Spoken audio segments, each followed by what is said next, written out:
محترم ورور عبدالستار صاحب د کندهار اوسېدونکي پوښتنه کړې ده و یو خورکۍ مې ده دا وایي چې ته پوښتنه راته وکړه وایي اول کال مې و چې روژې را باندې پر سوي وې نو د غرمې پر مهال مې روژه وه او ډېره سخته تږې وم اوبه مې وڅښلې په دې نه پوهېدم چې په قصدن روژې خوړلو باندې کفاره واجبېږي نو اوس آیا په ما باندې کفاره واجبه ده که یوازې قضا ده محترم عبدالستار صاحب ستاسې د خورکۍ د همدغې پوښتنې په جواب کې به ووایو چې په دې باندې کفاره واجبه ده یو شپېته روژې به نیسي یوه بې قضایي سي شپېته بې کفاره سي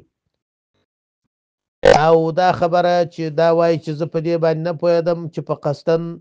روژه خوړلو په سړي باندې کفاره اوړي دې ته جهل و ناخبرتیا په دین کې ویل کېږي او جهل و ناخبرتیا په دار د اسلام کې چې یو څوک اوسېږي د هغه دپاره کوم عذر نه دی والله اعلم بالصواب